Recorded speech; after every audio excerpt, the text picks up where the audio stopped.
Chapter 4, General Portfolio Policy, The Defensive Investor. Dalam buku Intelligent Investor, Benjamin Graham menjelaskan tentang dua tipe investor, yaitu defensive investor dan enterprise investor. Yang pertama adalah defensive investor atau investor amatur. Defensive investor adalah investor yang mau menikmati hasil investasi pasar saham yang cukup bagus, tapi males atau tidak bisa menganalisa laporan keuangan dan bisnis perusahaan. Defensive investor adalah investor yang sangat santai, tidak perlu effort besar. Yang kedua adalah enterprise investor atau professional investor.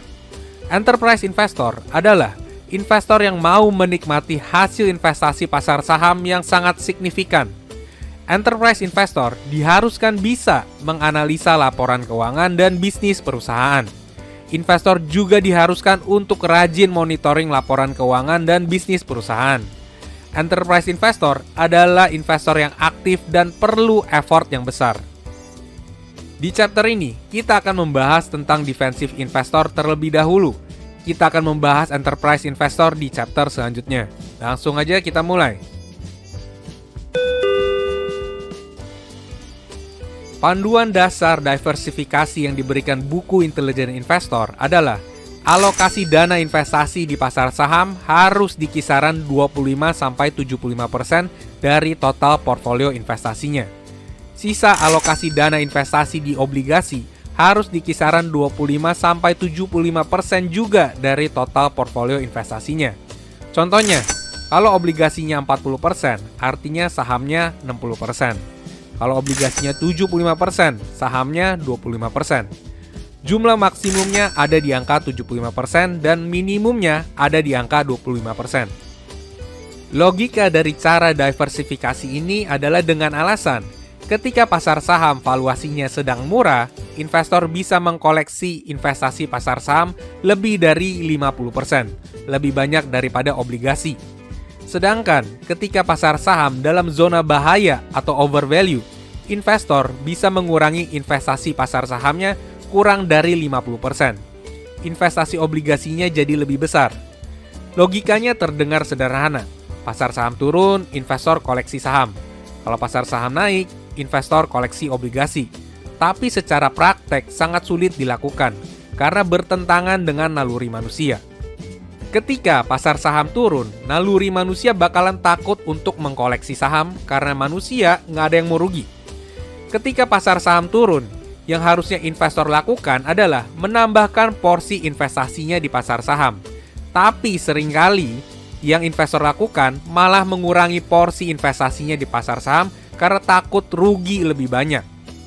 Ketika pasar saham sedang naik terus, memecahkan rekor baru setiap harinya, ketika pasar saham sudah mencapai titik tertinggi tertentu dan sudah overvalue, kebanyakan investor malah menambahkan lagi porsi investasi mereka di pasar saham. Sudah menjadi naluri manusia untuk FOMO dan serakah. Yang harusnya dilakukan investor adalah mengurangi porsi investasi di pasar saham dan menambahkan porsi investasi di obligasi. Karena sulit untuk melawan naluri manusia, Benjamin Graham menyarankan defensive investor untuk melakukan diversifikasi yang lebih sederhana, yaitu 50% obligasi dan 50% pasar saham. Cara ini bertujuan untuk menciptakan portfolio investasi yang balance resikonya. Selanjutnya, investor harus disiplin melakukan portfolio rebalancing minimal setiap tahun sekali. Maksud dari portfolio rebalancing adalah mengembalikan porsi investasi kembali ke 50% obligasi dan 50% pasar saham jika terjadi perubahan pada nilai investasinya.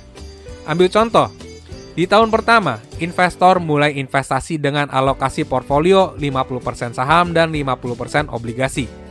Di tahun kedua, aset pasar saham sedang naik nih, jadi alokasi portfolionya menjadi 60% saham dan 40% obligasi. Di akhir tahun kedua, investor perlu melakukan rebalancing portfolio. Jadi investor pindahkan keuntungan 10% dari saham ke obligasi. Jadi alokasi portfolionya kembali menjadi 50% saham dan 50% obligasi. Lakukan rebalancing portfolio ini minimal setahun sekali. Rebalancing portfolio ini lebih gampang diucapkan dibandingkan dipraktekkan. Dibutuhkan tingkat disiplin yang tinggi karena pada umumnya sifat alami manusia bertolak belakang dengan konsep ini. Defensive investor yang mengadopsi konsep 50% obligasi dan 50% saham harus bisa puas dengan hasil minimal yang didapatkan. Karena metode ini bukanlah cara yang cepat kalau kita mau mengejar hasil return yang tinggi. Jadi, pesan yang mau disampaikan Benjamin Graham adalah defensive investor harus melakukan diversifikasi untuk mengurangi resiko. Jangan mencoba untuk melakukan investasi yang terkonsentrasi. Contohnya menaruh lebih dari 50% dana investasi kita di satu saham. Defensive investor juga perlu disiplin melakukan portfolio rebalancing minimal setiap tahun sekali. Defensive investor harus bisa puas juga dengan hasil investasi yang biasa aja. Jangan bandingkan dengan hasil investasi dari profesional investor lainnya. Jika defensive investor ingin mendapatkan hasil investasi yang tinggi, di chapter selanjutnya kita akan membahas caranya. Well, hanya dengan Rp1.000 per hari, kalian bisa menjadi member channel ini dan mendengarkan ringkasan full buku ini dan buku finansial lainnya. Parkir aja 2.000, masa Rp1.000 demi otak dan pikiran kita masih ragu. Well, thank you banget sudah menjadi member channel ini dan sampai jumpa di chapter berikutnya. Cheers guys!